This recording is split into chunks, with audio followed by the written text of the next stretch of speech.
Assalamualaikum warahmatullahi wabarakatuh. Kita lanjutkan mata kuliah pemrograman basis data pertemuan ke-14. Hari ini saya akan menjelaskan tentang trigger operasi delete. Sebelumnya kita sudah belajar insert dan update uh, dengan masing-masing kasus contohnya ya. Sekarang saya akan menjelaskan tentang yang delete. Nah, di sini logiknya adalah ketika tabel A itu yang di sebelah kiri ini ada operasi delete, sisi di tabel A, maka apa yang mau kita lakukan di tabel yang lain, ya, tabel yang terkait. Biasanya tabel ini yang ada relasinya. Nah, di sini keterangan untuk teori triggernya adalah setelah membuat nama trigger adalah timingnya. Ini sudah saya juga jelaskan di video sebelumnya, di pertemuan sebelumnya tentang waktu eksekusi, before dan after. Jika before berarti trigger ini akan dijalankan sebelum operasi ini dilakukan. Tapi jika after berarti trigger yang ada di sini, coding yang ada di sini akan dijalankan setelah operasi ini kita jalankan. Untuk materi hari ini saya akan fokus ke delete. Ini adalah sintaksnya. Pertama adalah create trigger, ya, perintah untuk membuat trigger, kemudian nama triggernya apa, kemudian di sini ada before atau after, ya, ini salah satu yang mau dipilih yang mana, before atau after.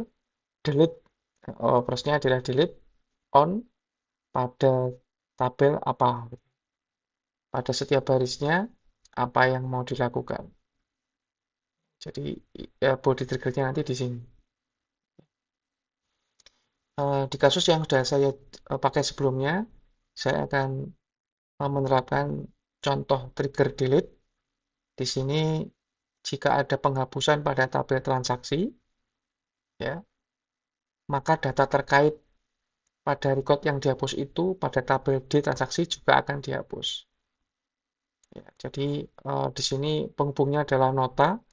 Ya, di sini sebagai primary key, di sini sebagai foreign key, berarti nanti kita relasinya adalah nota. Ya. Nah, nota ini nanti yang akan kita pakai sebagai data yang terkait. Ya. Nah, di sini fokus ke sini ya untuk materi hari ini. Jadi ketika saya hapus nota 01, ya, saya hapus baris yang di sini, maka tentunya data di transaksi, di tabel di transaksi yang berkaitan atau yang mempunyai nota 01 harusnya juga dihapus. Kalau nanti kalau tidak dihapus berarti nanti akan ada mislink, ya, akan ada link yang hilang untuk nota 01, ya. Jadi ini ada ketika di sini juga ada. Ya, jadi ketika yang atas ini dihapus, maka yang di detransaksi yang di sini, yang nota yang terkait tadi, ini data terkaitnya ini, maka juga akan dihapus. Juga akan dihapus. Misalkan ini terjadi ketika di suatu toko itu yang punya aplikasi ini, ya, misalkan transaksinya tidak jadi, ya, misal mungkin eh, pembelinya itu lupa nggak bawa uang atau mungkin eh, tidak jadi beli karena suatu hal, ya, maka tentunya data itu harus kita hapus. Ya, kalau kita hapus, ya, kalau kita hapus ini, berarti nanti aturannya adalah ini, tapi nggak saya bahas di pertemuan ini ya. Nanti kalau ini dihapus, ya, misalkan ini dihapus, kan ini kan dihapus. Nah, kalau ini dihapus, ya, tentunya nanti akan ada trigger, ya, mengembalikan ini apa, jumlah belinya, ya, nanti akan menambah stok yang ada di sini. Ya, jadi misalkan ini saya hapus kan ini kan ikut terhapus, ya. Kalau ini ikut terhapus berarti stok yang ada di sini 10 yang B1S1, ya, ini. Nah, ini harusnya jadi 110 lagi kembali. Ya, itu ya. Itu perlakuannya seperti itu seharusnya. Tapi ya untuk hari ini saya cuma akan mempraktekkan ketika ini saya hapus ini akan ikut hilang. Jadi saya nggak eh, sampai ke pengembalian stok, ya, karena nanti akan rumit ya kalau dijadikan satu dengan pertemuan Ini ya, nanti mungkin di pertemuan yang lain atau jika Anda menghendaki kasus yang seperti itu nanti bisa eh, cari waktu yang lain untuk saya jelaskan atau untuk saya praktekkan bagaimana untuk mengembalikan stok yang ada di sini. Ya tentunya kalau teknisnya ya kalau eh, ini nanti kita simpan ya kan mengurangi stok ya. Nah tentunya kalau nanti ini dihapus ya logiknya adalah menambah stoknya. Jadi dibalik saja. Dibalik ya yang tadinya 100 ditambahin 10 di mana kode stoknya adalah B1S1 ya cuma gitu logiknya tinggal dibalik ya tinggal dibalik berlawanan dengan kalau saya nyimpan transaksi ya, itu teknisnya nanti jika Anda berminat nanti silakan menghubungi saya lewat Japri ya mahasiswa untuk saya jelaskan lebih dalam jika Anda menghendaki bagaimana jika terjadi pengembalian stok ya karena transaksinya dihapus atau tidak jadi. Nah, nanti teknisnya seperti ini ya. Jadi ini ada data yang di sini ya. Nanti kita delete ya. Jika nota 01 pada tabel transaksi dihapus, maka nota 01 pada tabel transaksi juga akan dihapus secara otomatis. Jadi ini nanti akan di delete otomatis. Ya, karena memang perlakuannya seperti itu. Kalau nggak di delete nanti datanya akan yang miss tadi. Teknisnya adalah nanti kita akan buat trigger namanya ini bebas ya namanya. Kemudian after delete. Mengapa kok after? Jadi nunggu ini dulu dihapus. Sebenarnya juga bisa before ya. Ini kalau mau diganti before juga boleh. Ya, after atau before. Tapi biasanya saya nggak seperti ini. Saya pakai after ya. Jadi setelah ini saya hapus, ya setelah terjadi penghapusan di sini, maka ini dihapus. Jadi eh, mainnya dulu atau masternya dulu, kemudian baru transaksinya yang diurusi. Tapi kalau mau Anda balik ya juga nggak apa-apa. Ini dihapus dulu, baru ini dihapus. Nah, boleh juga, bebas ya. Delete ya, tadi kan dihapus ya prosesnya. On M transaksi, jadi ketika nanti ini dihapus, setelah ini dihapus ya, kalau saya pakai yang codingnya di sini, maka lakukan ini. Apa yang dilakukan adalah menghapus data dari tabel D transaksi, where. Nah, ini jangan lupa ada where-nya. Di mana notanya? Notanya itu adalah old nota. Old, mengapa kok old? Karena yang dipakai adalah nota yang sudah dieksekusi. Ya, sekali lagi, mengapa kok old? Karena yang dipakai adalah nota yang sudah dieksekusi, yang sudah after kan ya. Nanti Anda coba kalau ini diganti before. Apakah tetap old atau harus new? Nanti silakan dicoba ya. Nanti silakan dicoba. Ya. Kemudian contoh yang lain adalah selain apa tadi eh, master sama detail ya. Ini ada contoh yang lain. Misalkan saya punya dua tabel ya, mahasiswa dengan alumni. Ya, misalkan eh, kalau di contoh trigger sebelumnya, ini kan aktif ya, awalnya kan aktif semua. Kalau saya ubah A menjadi L, ya ubah ya berarti kan trigger update. Kalau menjadi A menjadi L berarti kan sudah lulus si Adi. Kalau sudah lulus berarti kita insert ke tabel alumni. Ya, berarti itu contoh trigger yang kemarin ya, trigger update. Nah, sekarang kalau kita balik ya. Sekarang ini sudah dianggap ini sudah masuk. Ini tahun lulusnya sekian. Nah, sekarang misalkan alumni ini saya hapus.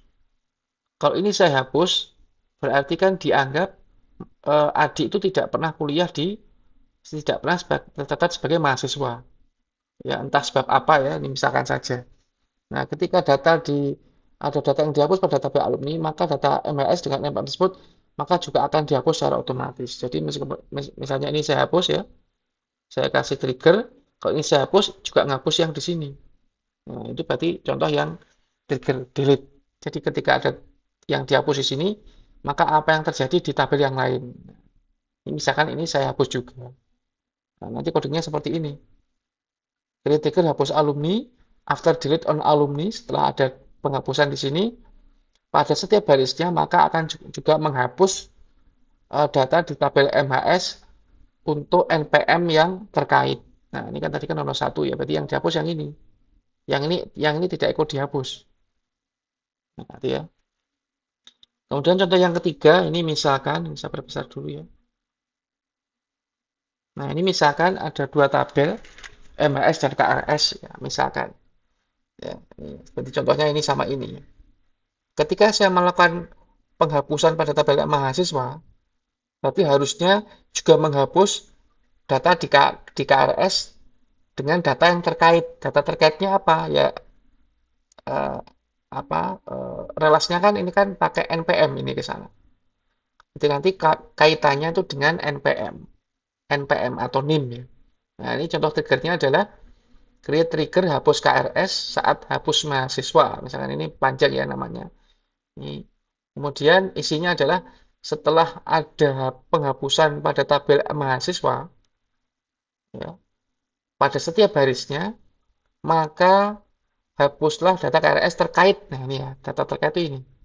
Dengan NIM mahasiswa yang dihapus. Ini pakai NIM ya, bukan pakai NPM ya. Ini pakai NIM. Berarti ketika dihapus di tabel mahasiswa, maka hapuslah dari KRS di mana NIM-nya itu yang dihapus tadi. Di mana NIM-nya itu yang dihapus tadi. NIM yang old. Ini biasanya kalau pakai after itu pakai old. Ya, kalau pakai delete ya. After delete itu berarti biasanya ini old. Ya, ini pakai old. Ya, NIM yang sudah tadi yang sudah dipakai, yang sudah diproses after delete. Gitu ya. Di sini ada penjelasannya. Nama triggernya adalah ini, sepanjang ini. Kemudian menjelaskan fungsinya. Ya, fungsinya adalah ini biasanya kalau dikasih nama sepanjang ini itu untuk menjelaskan fungsinya. Ya. Jadi si programmer tuh karena saking banyak trigger, ya ini namanya dibuat seperti fungsinya. Jadi bisa panjang seperti ini ya. Kalau lebih dari lebih dari satu kata, berarti dikasih underscore. Ya, dikasih underscore. Timingnya adalah after delete menunjukkan trigger itu diaktifkan setelah delete pada tabel tertentu atau tabel mahasiswa. For each row adalah setiap barisnya akan dijalankan. Trigger bodinya adalah old name itu mengacu pada name yang dari baris yang dihapus, old name. Ya, dari baris yang dihapus di tabel mahasiswa.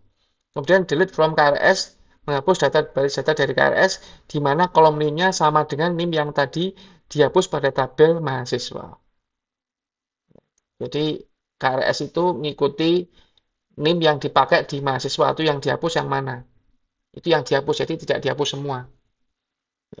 Efeknya apa? Efeknya adalah ketika data mahasiswa dihapus dari tabel data mahasiswa dihapus dari tabel mahasiswa, trigger ini akan secara otomatis akan menghapus data di KRS yang terkait mahasiswa tersebut untuk menjaga konsistensi data.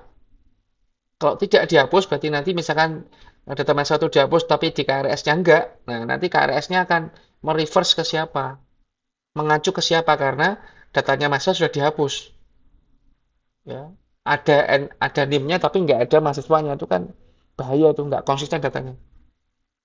Jadi makanya dipasang trigger ketika data mahasiswa itu dihapus, maka di KRS juga harusnya atau akan dihapus secara otomatis biar konsisten datanya.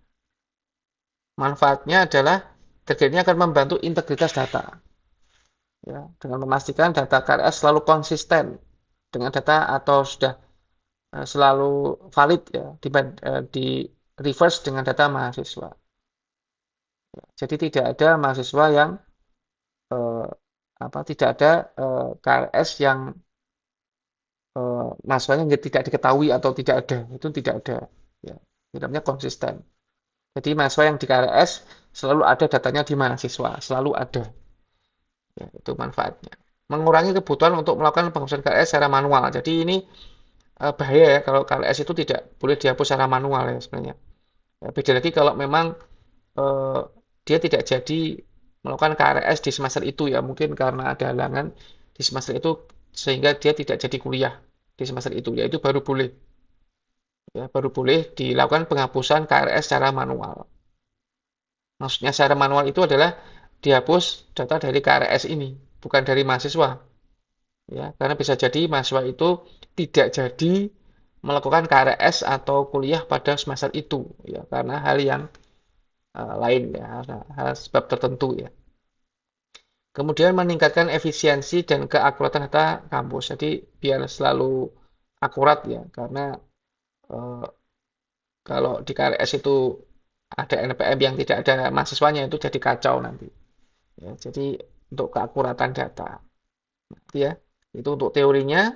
Sekarang saya masuk ke apa namanya ke prakteknya ya. Ini saya praktekkan yang ini ya, transaksi tadi. Ini adalah triggernya ya. Eh, Bisa Anda buat manual create trigger di query atau Anda bisa kalau pakai software ini Anda bisa kalau Anda pakai DB4J Anda bisa langsung masuk ke sini, diklik kanan new trigger. Ini kalau new trigger seperti ini. Nah, tinggal nanti dikasih nama triggernya apa, ya, hapus transaksi, kemudian di tabel apa nanti dipasang trigger ini. Ya, tadi kan kita rencananya mau di apa tadi? Di M transaksi ya. Nah, ini. Kemudian mau after atau before nanti mau di apa? Ya, eventnya adalah delete. Jadi jika ada penghapusan pada tabel transaksi, setelahnya lakukan ini. Nah, gitu ya. Setelahnya lakukan yang ada di sini. Ini mau ngapain? Bisa insert, bisa update, bisa delete. Bebas ya. Ini tadi karena kasusnya adalah menghapus data transaksi, maka ini di delete. Setelah ada delete di M transaksi, juga ada delete di tabel apa. Nah, tadi contoh saya adalah delete juga pada tabel transaksi pada data yang terkait. Nah, ini jangan lupa ini kalau nggak ada ini nanti menghapus semua. Ini dihapus semua nanti, malah kacau nanti transaksinya. Jadi ini penting ada. Data mana yang dihapus di transaksi, data yang notanya itu sudah diproses atau yang old, yang sudah dipakai di waktu saya menghapus transaksi di M transaksi. Nah, gitu ya. Tuh. Jadi di sini ada ini ilustrasinya ya. Nah, ini ada di tabel M transaksi ini ada dua nota, dua data dengan nota yang berbeda. Kemudian di D transaksi ini ada empat data untuk yang detail ya. Untuk yang M transaksi, untuk yang 001 ini ada tiga barang yang dibeli. Ya, ya, ini semuanya 001 berarti di transaksi ini tadi, sekali transaksi ini tadi, dia membeli tiga item barang. Satu, dua, tiga. Ini ya. Nah, jumlah belinya ini. Kemudian untuk yang data kedua, nota yang kedua, di sini dia hanya beli satu item barang. Nih, nanti sudah saya pasang trigger. Triggernya di sini triggernya. Ketika saya hapus di sini, ini dia kan punya PK, punya primary key ya. Nah, ketika ini nanti saya hapus ya, saya delete, klik delete hapus ya, nanti harusnya di sini akan hilang.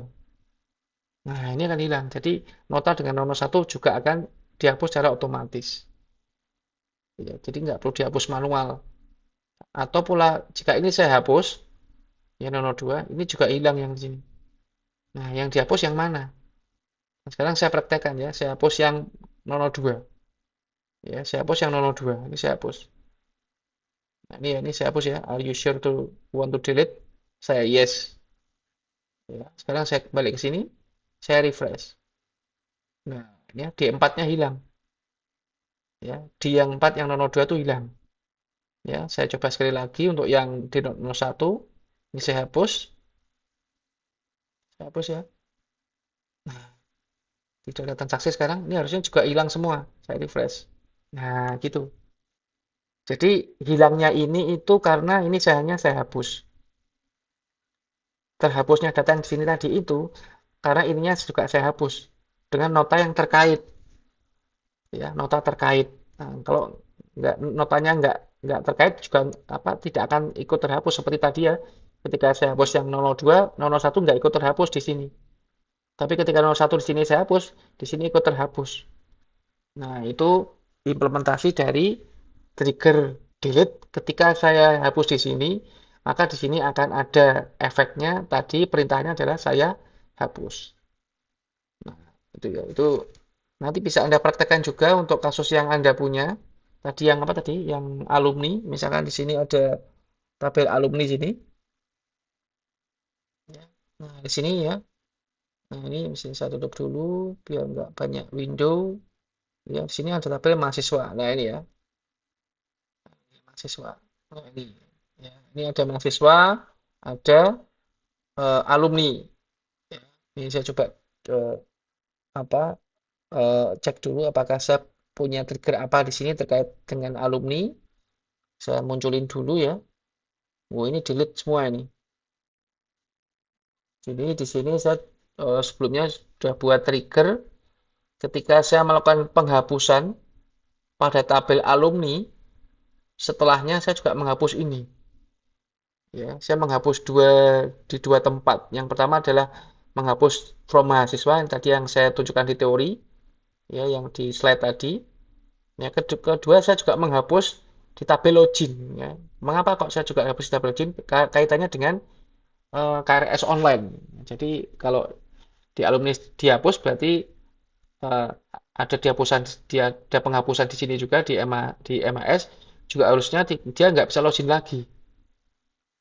Ya, nah, di sini saya pakai user ID karena ini user ID-nya saya samakan, saya isi NPM atau NIM. Jadi where-nya seperti ini. Nah, ya, ini berarti menghapus tadi. Kemudian itu tadi nanti bisa Anda coba sendiri ya di kasus yang Anda punyai untuk trigger delete. Ya, itu itu sih ya yang bisa saya sampaikan. Untuk triggernya yang hanya ini. Coba ya. Ini kan aktif ya. Ini kalau saya ubah jadi L, saya simpan. Coba di sini masuk nggak? Oh iya masuk ini. Berarti saya juga punya trigger apa ya di sini ya?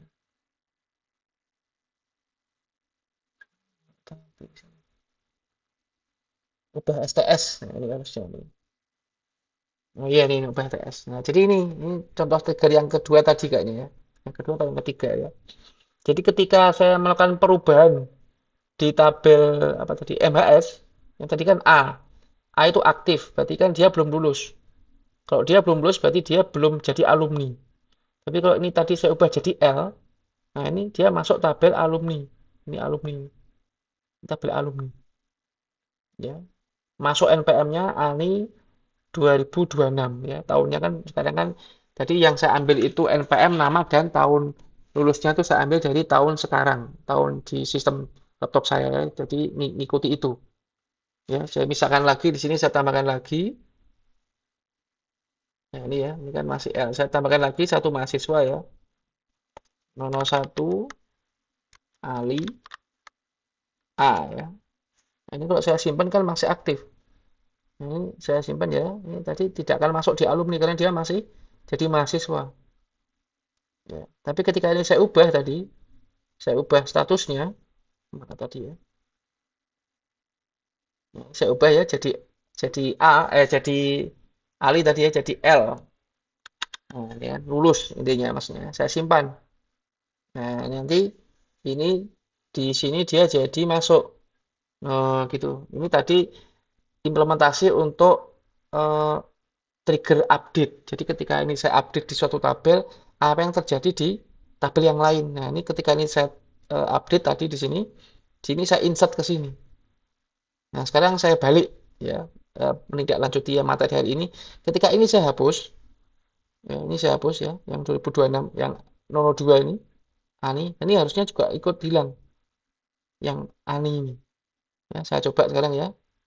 Ya, yang ini ya 02 ini yang ANI, ini saya hapus. Ini memang apa implementasi trigger delete ya. Ini saya hapus. Nah, ya, tinggal satu sekarang saya masuk ke sini, saya refresh. Oh, ya 02 ikut hilang. Ini tadi penerapan yang kasus yang alumni tadi. Ketika saya hapus data di alumni, berarti di apa tadi? Di ininya juga ikut terhapus. Nah, gitu ya. Saya hapus lagi. Oh, terbalik ya, kebalik saya ya. Tadi yang ini ya alumni ya. Nah, ini tadi yang saya hapus tadi mahasiswa harusnya bukan mahasiswa tapi alumni. Ya, tadi ini saya terbalik perintahnya ya. Saya coba lagi, saya kembalikan. Ini kan mahasiswa ya, ini A. Nah ya, mahasiswanya masuk. Yang tadi ini terhapus ya, harusnya ini tadi yang saya hapus ininya. Ini saya hapus dulu aja lah ya. Saya hapus. Ya, Ali 01 ya. Di sini tidak ada efek karena yang dihapus tadi 01. Di sini kan tidak ada. Ya, sekarang ini saya coba lagi. Ini saya baca di L. Jadi kan lulus ya. Terus dia masuk sini. Ketika saya hapus di alumni, ini saya hapus. Nah, ini saya refresh, ini juga hilang ini. Nah, gitu tadi. Itu jadi ketika dihapus di alumni, MHS-nya hilang. Tapi ketika MHS-nya tadi saya ubah menjadi L, dia masuk ke sini. Nah, itu tadi ya. Itu contoh yang kedua. Nanti silakan yang KRS dicoba sendiri ke kasusnya masing-masing. Ya, itu penerapan trigger delete. Itu semoga bisa dipahami. Terima kasih. Saya akhiri sekian. Assalamualaikum warahmatullahi wabarakatuh.